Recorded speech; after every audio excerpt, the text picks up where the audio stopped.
Good morning students. 29वीं video हमारी 11वीं क्लास की चल रही है और हम अवकलन के कुछ क्वेश्चंस के बारे में डिस्कस कर रहे थे। तो कुछ क्वेश्चन हम कर चुके थे, अब एक बेसिक कॉन्सेप्ट पर ही हम बात कर रहे हैं अभी तक। तो उस बेसिक कॉन्सेप्ट में अगला जो कंडीशन बन रही है हमारी, अब आज हम नंबर 1 से ही लेके चल रहे हैं इसको, आप अपने हिसाब से नंबर डालते रहिएगा इनमें। अब जैसे कंडीशन आज की जो नई कंडीशंस हैं उनके आधार पे बात कर रहे हैं। जैसे क्वेश्चन है कि x+1 अपॉन में x+2 ये आ रहा है। अब देखिए, अभी तक हमने x की पावर n की बात कर ली थी, पिछले वीडियो की बात कर रहा हूँ मैं। तो पिछले वीडियो में हमने x की पावर n की बात की, उसमें भी 2-3 प्रकार के क्वेश्चन हमने देख लिए। फिर हमने u × v की बात कर ली, है ना, चौथे गुणधर्म के बारे में बात की थी, जो चौथा बेसिक फंडामेंटल रूल बन रहा था। अब ये 5वां रूल है। तो 5वां रूल जो u/v का था, तो u/v के लिए मैंने आपको ये बताया था कि अगर आप u/v का कोई सवाल देखते हैं तो पहला प्रयास तो हमारा ये होता है कि u/v को ख़त्म करने का प्रयास करिए। पहली कंडीशन तो यही थी, बताई थी आपको कि u/v को ख़त्म करने का प्रयास करिए। ख़त्म करने का प्रयास का मतलब क्या होता है कि कुछ कर सकें हम इसके अंदर, कोई कैलकुलेशन कर सकें, उस कैलकुलेशन के बाद ये u/v का रूप हट जाए, उसकी बजाय नॉर्मल आ जाए, कुछ भी नॉर्मल आ जाए, u × v हो जाए या और कोई कंडीशन आ जाए, तो वो ठीक माना जाता है। लेकिन जब हम इस क्वेश्चन को देखते हैं तो इसमें ऐसा कुछ भी नहीं होगा, आप इसको चेंज नहीं कर पाएंगे। और जब हम इसको चेंज नहीं कर पाएंगे तो फिर लास्ट ऑप्शन हमारा u/v है। उसी हिसाब से हम इसको हल करते हैं। इसको नंबर 1 डाल दिया। अब इसको हल कर दिया तो समीकरण 1 का x के सापेक्ष अवकलन कर दिया। x के सापेक्ष अवकलन किया तो क्या आएगा, dy/dx बराबर, अपॉन में आ जाओ, x+2 है, x+2 का स्क्वायर, u/v का फॉर्मूला बताया था आपको, सबसे पहले तो आता है v², तो v² आ गया, है ना, नीचे वाले पद का स्क्वायर हो गया।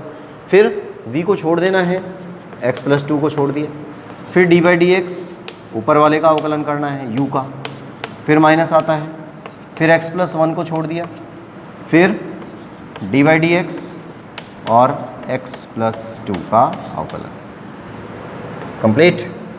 अब आ जाइए यहाँ पर, x+2 ऐसे ही चल रहा है, कुछ नहीं करना। x+1 है, x+1 का मतलब x का करेंगे तो 1 आ जाएगा, 1 का तो 0 हो जाएगा, कुछ नहीं करना अब। फिर minus x+1 as it is चल रहा है, x का करेंगे तो 1 आ जाएगा, 2 कांस्टेंट है, 0 हो जाएगा, 2 अकेला हो गया ना, तो कांस्टेंट है, 0 है, अपॉन में यही चलता रहेगा। तो x+2 का स्क्वायर, इनको सॉल्व किया, 1 से गुणा कर दिया इसका, x+2 हो गया, माइनस है, इनका 1 से गुणा किया, x+1 आया, तो बाहर माइनस है, उसके कारण अंदर वाला चिन्ह बदल जाएगा, ब्रैकेट भी खोल दिया साथ साथ में। अब इसको देखिए, यहाँ पर आ गया x+2 का होल स्क्वायर, -1 से ये +2 कटेगा, x से x कट गया, बचा क्या, 1/x+2 का होल स्क्वायर, ये आंसर इसका होगा। तो dy/dx का आंसर किसके बराबर आया, dy/dx का, यानी कि जब इस तरह की कंडीशन हमारे सामने है तो इसका आंसर 1/x+2 का होल स्क्वायर आया। ठीक है, ये स्थिति आ गई। अब आ जाइए नंबर 2 पर, इसी का ही सेकंड पार्ट ले लेते हैं। ये फर्स्ट पार्ट है, सेकंड पार्ट है इसका 3x - 2 y बराबर 3x - 2 और 2x + 3, 2x + 3, ये कंडीशन चल रही है। अब इसके अनुसार u/v बन रहा है, तो u/v के हिसाब से इसको सेट करिए, और तो कुछ बन ही नहीं सकता। जैसा भी मैंने इसके बारे में डिस्कस किया थोड़ा सा कि भाई क्या आप इसके ये u/v को ख़त्म कर सकते हैं, तो हमारे पास जवाब है कि नहीं कर सकते, कुछ नहीं हो सकता इसके अंदर। तो जब कुछ नहीं हो सकता तो हम इसमें u/v का यूज़ ही करेंगे, और वो हिंदी आप लिख देंगे यहाँ पर, समीकरण 1, और लिख देंगे समीकरण 1 का x के सापेक्ष अवकलन करने पर, है ना।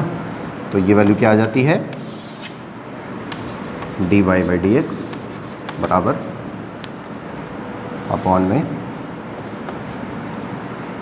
2x प्लस 3 का स्क्वायर। अब क्या होता है 2x plus 3 D by d x 3x minus 2, फिर माइनस हो गया। अब किसको छोड़ेंगे भाई, इसको छोड़ दिया, इसका अवकलन कर दिया। अब 3x माइनस 2 को छोड़ दिया और D by d x 2x plus 3 का अवकलन कर देंगे। अब इनको हल करिए तो यहाँ से तो आ रहा है d y by d x बराबर 2x प्लस 3 है, इसको ऐसे ही छोड़ेंगे, और 3x माइनस 2 है तो यहाँ से 3 आ जाएगा, फिर माइनस 3x माइनस 2 आ गया, यहाँ से 2x करेंगे तो 2 आ जाएगा, अपॉन में 2x प्लस 3 का स्क्वायर हो जाएगा। ठीक है, ये स्थिति बन गई। उसके बाद जब यहाँ तक हम आ जाते हैं तब हम आगे गुणा करते हैं इसका कि d y by d x बराबर 3 से इसका गुणा किया 6x, 3 से इसका गुणा किया 9 आ गया, 2 से इसका गुणा किया तो माइनस का 6x, 2 से इसका गुणा किया 4 आ गया, माइनस और माइनस हो गए प्लस, और अपॉन में 2x प्लस 3 का स्क्वायर। आप देखिए इसको सॉल्व करके ये प्लस का 6x, ये माइनस का 6x कैंसिल हो जाएंगे। इधर 9 चल रहा है प्लस का, इधर 4 चल रहा है प्लस का, 9 और 4 हो गए 13, तो यहाँ से आ गया 13 अपॉन में 2x प्लस 3 का स्क्वायर, है ना। तो ये आंसर इसका हो जाता है। और ये दोनों ही क्वेश्चन u अपॉन v पर बेस थे, जिनका रूप चेंज नहीं किया जा सकता। ठीक है, इनको करिए, उसके बाद फिर हम आते हैं नेक्स्ट पर।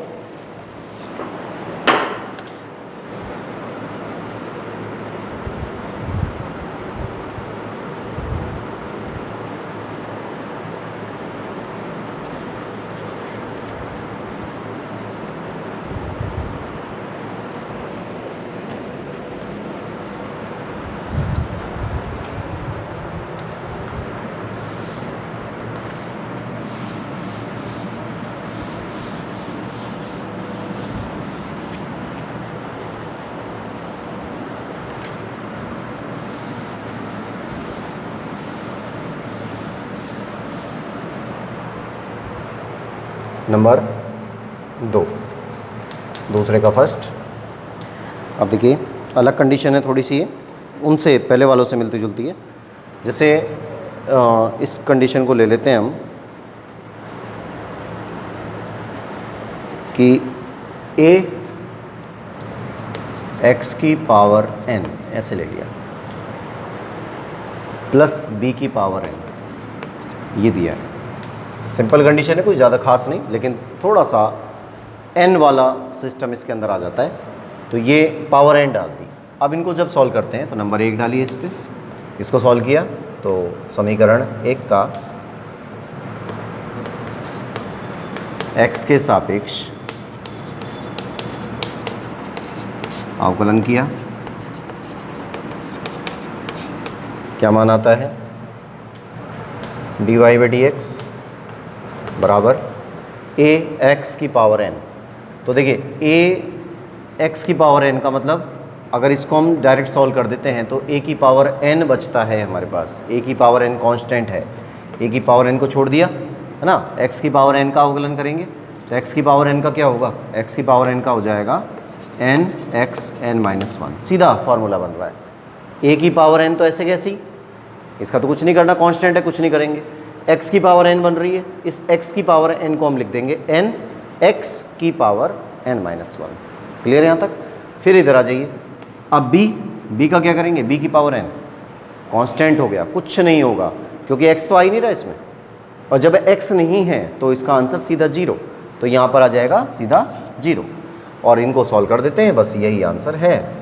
तो d y by d x बराबर a की पावर n को बाहर कर सकते हैं x n माइनस 1, ये आ गया। ठीक है, कंप्लीट। उसके बाद आ जाते हैं नंबर 2 पर, इसी का सेकंड पार्ट है। सेकंड पार्ट है ax square plus bx plus c y बराबर ax square plus bx plus c। अब देखिए ये चीज़ हम पहले कर चुके हैं, है ना, पहले वाले वीडियो में हमने इसको किया था। अब यहाँ पर एक चीज़ और अटैच कर दी इसमें, और वो कर दिया है रूट x को। ठीक है, रूट एक्स को अटैच कर दिया।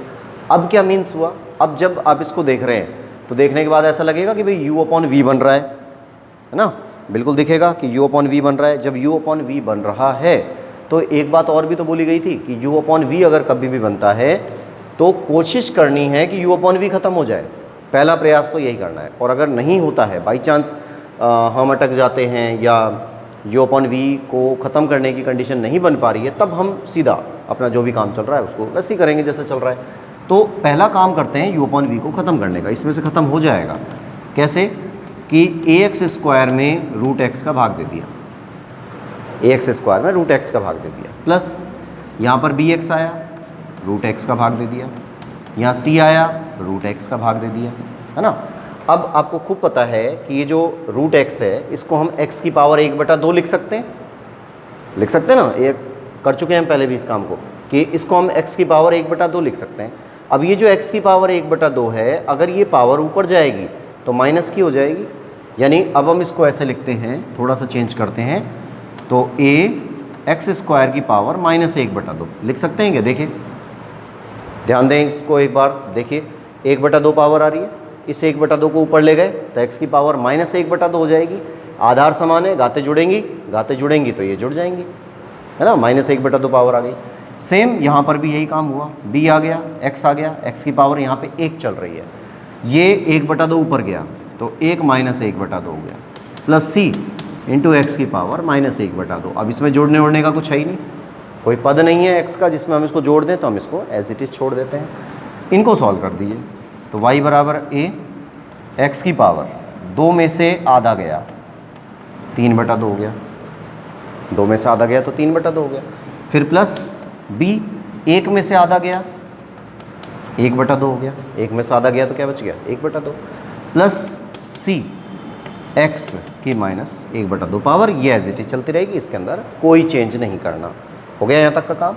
उसके बाद में जब हम इसको नंबर 1 डाल देते हैं और समीकरण 1 का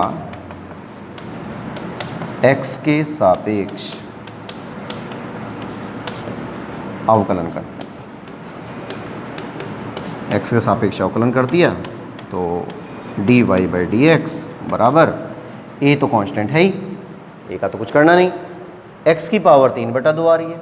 जब x की पावर 3/2 आ रही है यानी x की पावर n बन रहा है ना, x की पावर n बन रहा है, तो x की पावर n का क्या होगा, x की पावर n का n x n-1, सही है। आराम से करना है, जल्दबाजी नहीं, क्योंकि अभी आप पहली बार ये चीज़ें सीख रहे हैं, सीखने में गड़बड़ हो गई तो फिर गड़बड़ हो जाएगा मामला। x की पावर n की जगह पे क्या चल रहा है 3/2, तो n x n-1, ठीक है, ये स्थिति होगी। फिर उसके बाद में प्लस b x की पावर n, तो पहले आया n, फिर आया x, फिर आया n-1, पहले n फिर x इंटू एक्स फिर पावर में n-1, हो गया ना। फिर यहाँ पर भी सेम यही काम, c तो चल ही रहा है, ये -1/2 चल रहा है, -1/2। अब देखिए यहाँ पर डायरेक्ट वाला तो खैर कोई फार्मूला बन ही नहीं रहा, n x और n-1, ठीक है, ये इस तरह से हमने इसको रख दिया और इसको सॉल्व करिए तो ये आंसर आ जाएगा dy/dx बराबर a तो है ही, 3/2 भी है तो 3a/2 लिख सकते हैं। 3/2 मतलब 1.5 में से 1 कम हो गया, 1.5 में से 1 कम, 1.5 में से 1 कम हो गया तो क्या बचेगा बताओ भाई, 1.5 में से 1 कम तो आधा बच गया ना। इस आधे को हमने लिख दिया 1/2 पावर प्लस b/2, ऐसे ही चल रहा है। फिर x की पावर 1/2 -1, 1/2 मतलब आधा में से 1 गया, आधे में से 1 गया तो क्या बचेगा, आधा बचेगा, x की पावर -1/2, भाई माइनस में बचेगी क्योंकि माइनस की संख्या ज़्यादा आ रही है, बड़ी वाली आ रही है। फिर इनको गुणा कर लेते हैं तो -c/2 है ना, माइनस भी आ गया, c/2 भी आ गया, और x की पावर -आधा और -1, अब समान चिन्ह जुड़ जाते हैं हमेशा, ये बात हम बचपन से पढ़ रहे हैं, तो -आधा और -1 दोनों जुड़ जाएंगे, आधा और 1 क्या होता है 1.5 होता है, तो -1.5 हो जाएगा, -1.5 हो गया 3/2। इनको सॉल्व करिए तो dy/dx बराबर 3a/2, इसको थोड़ा सही से लिख दिया तो √x लिख सकते हैं ना, √x लिख सकते हैं। यहाँ पर प्लस b/2। अब ये जो x की पावर -1/2 है, इस -1/2 को नीचे ले गए तो प्लस का 1/2 हो जाएगा। प्लस 1/2 को हम क्या लिख सकते हैं, √x लिख सकते हैं। फिर -c/2 है, x की पावर -3/2, -3/2 को नीचे ले गए, x की पावर 3/2 हो गई, और x की पावर 3/2 को क्या लिख सकते हैं, x√x। क्या लिख सकते हैं, x√x। ठीक है, तो ये इस तरह से हमारे पास पावर्स की जो कंडीशंस हैं वो कंप्लीट होती हैं। और भी हैं, अभी और भी सवाल करेंगे, फिर इनके आधार पर और क्वेश्चन हम कर लेते हैं, एक आध क्वेश्चन और करते हैं अभी। देखिए नेक्स्ट है, जैसे अगला क्वेश्चन हम ले लेते हैं, ये तो खैर सिंपल है बिल्कुल। जैसे नेक्स्ट लेते हैं, इसमें 5 इंटू e⁻x फिर -3/x और प्लस log x। अब ये वाला जो देखिए कैटेगरी वाइज चल रहे हैं सारे ये, है ना, तक जो इसकी टेक्निक हैं जो हम पहले बात कर चुके हैं, उन्हीं टेक्निक्स के आधार पे हम बात कर रहे हैं। तो यहाँ पर जो टेक्निक चली है इस वाले क्वेश्चन पे, इसमें कौन सी टेक्निक चली है, घातों की टेक्निक चली है ना, कैसे कैसे घातें चेंज हो रही हैं, कैसे भाग होता है, कैसे माइनस हो रहा है, घातें माइनस हो गई, फिर वो नीचे आ गई, फिर वो x की पावर n का फार्मूला लग रहा है इनमें सब में। दिखने में तो नहीं लग रहा था कि x की पावर n लगेगा, u/v लग रहा था, u/v को हमने ख़त्म करके x की पावर n में कन्वर्ट किया, फिर सॉल्व किया। ये टेक्निक आपको सीखनी है बस, बाकी कुछ भी नहीं है फिर अवकलन में। अब जैसे ये आ गया, अब देखिए इसमें कोई टेक्निक नहीं है, इसमें सीधे सीधे फार्मूले हैं, सारे फार्मूले आपके पास हैं। यहाँ पर ये नंबर 1 डाल दिया और सीधा, क्योंकि इसमें कोई टेक्निक नहीं है तो सीधा इसको फार्मूले के बेस पे हल करेंगे कि समीकरण 1 का x के सापेक्ष अवकलन करने पर,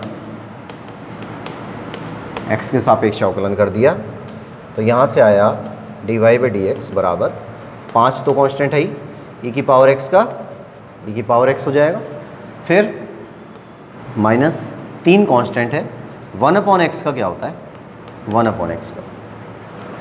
अब यहाँ अटक जाएंगे मामला, क्योंकि इसकी डिटेल अभी नहीं आई है हमारे पास। तो देखिए इसको मैं यहाँ सॉल्व कर देता हूँ कि 1/x है, 1/x को अगर हम ले जाते हैं ऊपर तो x की पावर -1 हो जाएगी। तो नीचे अगर x है ना, नीचे अगर x आ रहा है तो उसकी पावर जब ऊपर जाएगी, यहाँ पर पावर है 1, ये पावर ऊपर गई तो क्या हो जाएगी, -1 हो जाएगी। अब अगर ये -1 हो गई है तो x की पावर n का फार्मूला बन गया। x की पावर n के फार्मूले से अगर हम इसको लिखते हैं तो क्या आएगा, पहले n की जगह पर -1 चल रहा है, फिर x, फिर n-1, तो इसको लिख सकते हैं -1 इंटू x की पावर -2। सही है।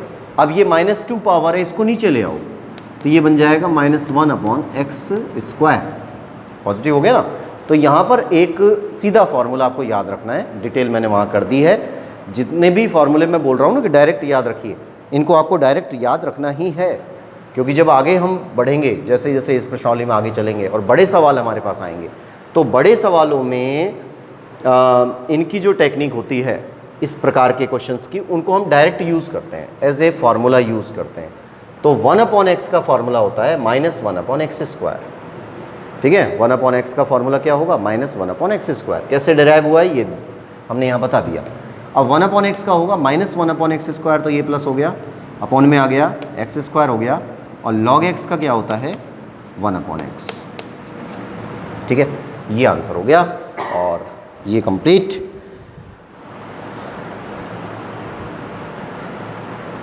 और इनको आप देख लीजिए और थोड़ी सी इनकी प्रैक्टिस करिए, और इसके बाद फिर हम अगला काम नेक्स्ट वीडियो में करेंगे।